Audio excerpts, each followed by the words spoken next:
I want to take a minute to analyze another traffic stop. Yesterday, we covered the Dante Wright stop, the one that ended his life. And we showed you how it is easy for someone in the heat of the moment, when the adrenaline is flowing, to make a massive mistake. And a mistake was made with the Dante Wright shooting, and a mistake that cost a man his life and should possibly cost the officer who shot him her job. Apparently, she has resigned, from what I understand, and a fellow officer is resigning along with her.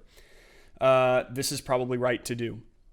But I want to show you another traffic stop that is currently in the news. And it happened in December, and it has now come around to a lawsuit. We're starting to see what the body cam footage looks like, what everything went down, and show you that there are two sides to every story and how mistakes can be made on both sides to result in some seriously messed up situations, I feel.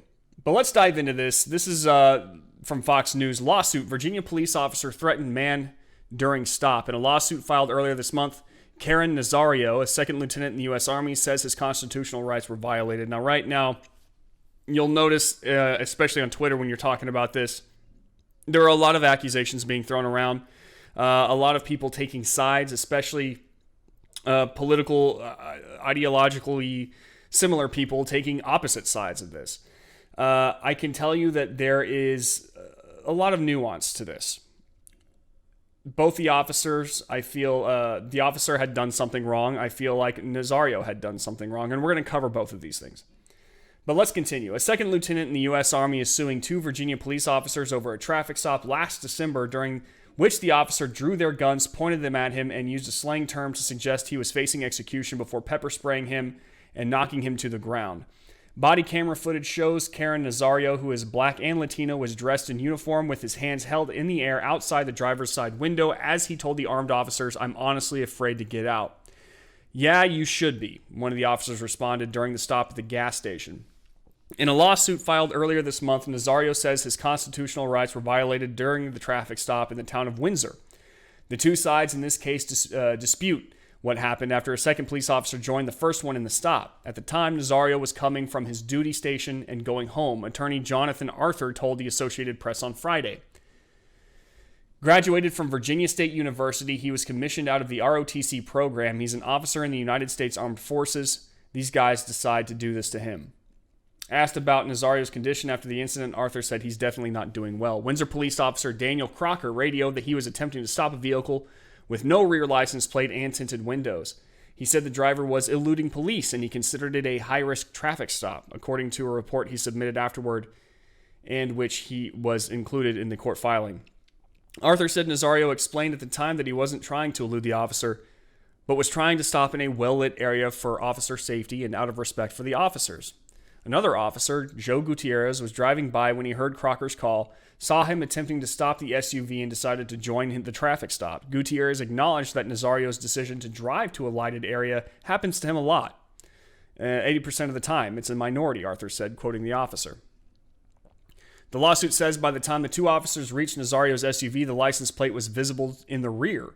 Nazario drove his SUV to a well-lit gas station where, according to the lawsuit, the two officers got out and immediately drew their guns and pointed them at Nazario after they got out of their cars. The officers then attempted to pull Nazario out of the vehicle while he continued to keep his hands in the air. Gutierrez then stepped back and pepper sprayed Nazario multiple times as officers yelled for him to get out of the car. "I don't even want to reach for my seatbelt. Can you please? My hands are out. Can you please? Look at this. This is really messed up." He stammered with pepper spray in his eyes. Now, I've watched the video. I'm going to go ahead and stop this there. I've watched the video, and as you can see, this is all from the body cam footage. You can kind of see Nazario here. He sees the officers. The officers are making their demands. He's keeping his hands outside of the window. The officers have their guns drawn, and he is at this point in time afraid to get out. He actually expresses that.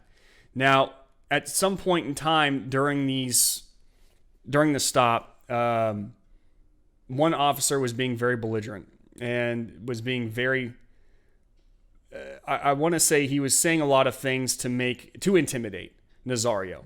And you can actually listen to it here. No, babe, get out of the car! What's going on? Get out of the car now! What's going on? What's going on is you're fixing to ride the lightning, son. I'm sorry, what?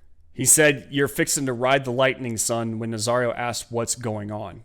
I'm not sure that was necessary at all. Get out of the car now! What's going on? Get out of the car now! Get out of the car! Sir, just get out of the car. Work with us and we'll talk to you. Get out the car. You received an order. Obey it. I'm honestly afraid to get out. Can I? Yeah, you should be. Get out. What's Get going out. on? You should be. What Get did out I the car. do? Get out now. I have not committed any crimes. You're being stopped for a traffic violation. You're not cooperating at this point right now. You're under arrest For a traffic- You're being detained. Okay, you're being detained for obstruction. Now, Watch it. you can see that he here sprays him with pepper spray Get out of the car. a couple times here. Get out of the car now. Car now. Sir, just get out the car. I'm trying to breathe. Get out of the car now. So here are two things that we need to look at here, and both sides of this need to be understood. The officer is giving the man an order. Now, up until this point, Nazario they attempted to pull him over, and they had been following him for 1.5 miles with their lights and sirens on. Nazario did not pull over. He did not obey. He continued until he got into this Wellet gas station. That's when he pulled over. He says he did so for the safety of himself and the officers. Okay, understood. But that's not allowed. You don't do that. Whenever an officer tries to pull you over, you pull over as soon as humanly possible. At that point in time, the officers were considering it a high-risk stop. If someone does not pull over, chances are they just don't want to be caught by police. And if they don't want to be caught by police, who knows what they'll do in order to not wind up in handcuffs. So at this point in time, the stop becomes a pretty high pressure situation. You have both officers drawing their weapons, and he is still, Nazario, refusing to cooperate with the officers. He is not getting out of the car. He expresses that he's afraid to, but I will say that the officer is not helping the situation right now. He is actually being very, very antagonistic. He's saying some things that are very intimidating. You're fixing to ride the lightning. When he says, "I'm afraid to get out of the car," the officer said, "You should be." That's not exactly going to coax somebody out of a car. The other officer, the younger officer in this situation, seems to have it right. He's saying, "Come out of the car and we'll talk to you," trying to be reasonable. The other officer is being as intimidating as humanly possible. It's not to say that this officer is a bad person. As you can see later on, there is actually body cam footage of this man attempting to talk to him and help him out. I keep calling you Lieutenant. I told you I'm a veteran. I respect rank. Okay, I was a corporal in the Marine Corps. I respect rank. However, I do have a job to do. Okay, I just talked about Chief of Police. You asked for a superior. He's off obviously right now. It's Saturday. I called him. He came out. Talked. Here's how what I was thinking. I told him what I wanted to do. He said that's no problem. Two ways we can handle this. We can either sit here with you until you get your eyes back where you can see, and I mean at a good distance so you're safe to drive, okay? And you're going down the road. Go do your deployment, go continue serving my country, which I respect and I thank you for, okay? Or we can push the issue, write you tickets for no license plate displayed and for obstructive of justice. I don't even need to go that route because that route makes the Army get involved, and I know how they are. You don't know this. The Army, he'll vouch for it.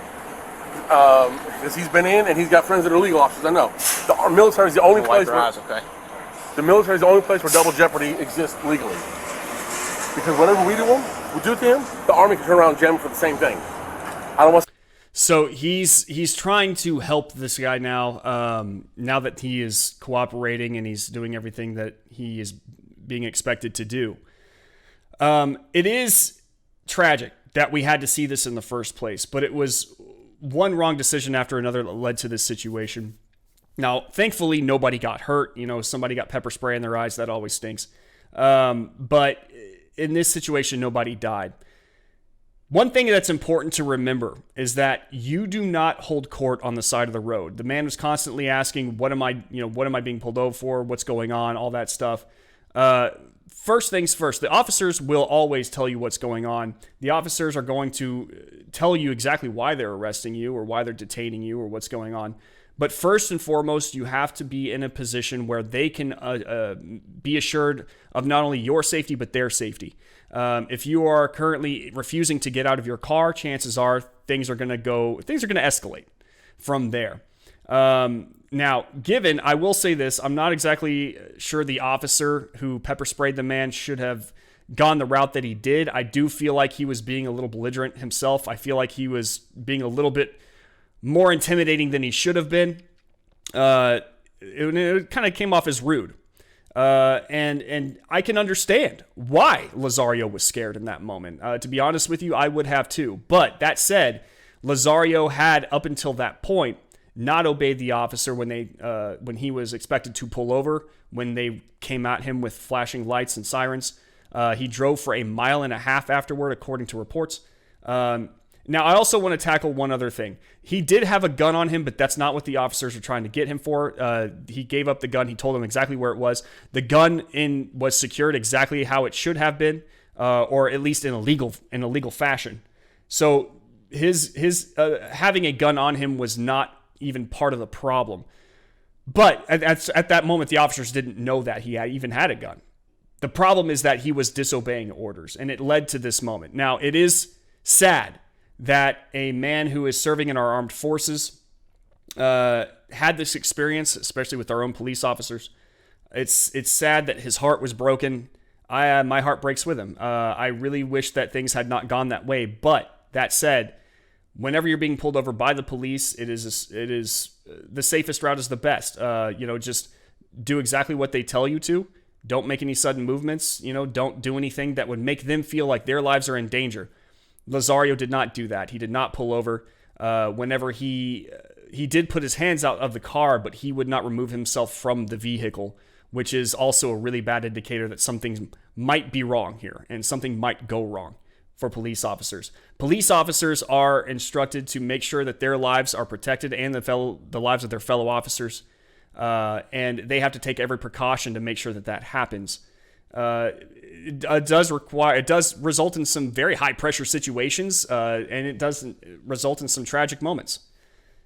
Luckily this did not turn out like Dante Wright, where an officer in her high pressure moment mistook her pistol for a taser. This was, however, one of those moments that could have gone a lot better had both parties calmed down. Had Nazario done exactly as he was told and the officer had not been as belligerent, it all would have been good. But that's not what happened. But luckily, no one got hurt in this situation. But this is just one of those times where we can learn something here. Do what the police tell you. Make sure that you cooperate. Most police officers, and when I say most, I mean the vast majority of police officers, are good people. And they want to go home at the end of the night. They want to see you go home at the end of the night. And trust me, my dad is a retired police officer. He was a police officer for the majority of my life growing up. And I can tell you that the vast majority of these guys have nothing against you. They're good people. They want to go home just like you do. And they want to make sure that they can facilitate the best way for that to happen. Many police officers are dealing with people on the worst day of their life. They have to babysit 10% of the population 90% of the time. And that job comes with some stresses. And it also comes with a lot of danger. It's important to remember that these police officers are on high alert at all times. They are, especially nowadays, targeted for a lot of hate. And they are mistrusted by a lot of different people. It's only really made the problem worse. Now, you do have many police officers who react badly to these situations, as this officer, I feel, in my opinion, did. But at the end of the day, they are still good people. They are trying to help out. They are trying to protect us. And it's best that we help them out as much as humanly possible. So whenever we do have an interaction with them that is official, it's best to try to help them out by doing exactly as they say. And most of the time, we'll be in and out, on with our lives as soon as possible. They're just doing their jobs. and they can't be blamed for a lot of what they do in terms of legally doing things. But there are times like this one where they do go too far. I believe this was one of those moments. But I'm glad that nobody got hurt. Hopefully, in the future, we can learn from this situation. Everyone just needs to calm down, do as they're told, and nothing will happen. I'll see you in the next video. Hey, thank you so much for watching this video. If you enjoyed it or learned anything, please hit that like button and be sure to subscribe and hit that bell notification icon so you're made aware when we upload new content. See you in the next video.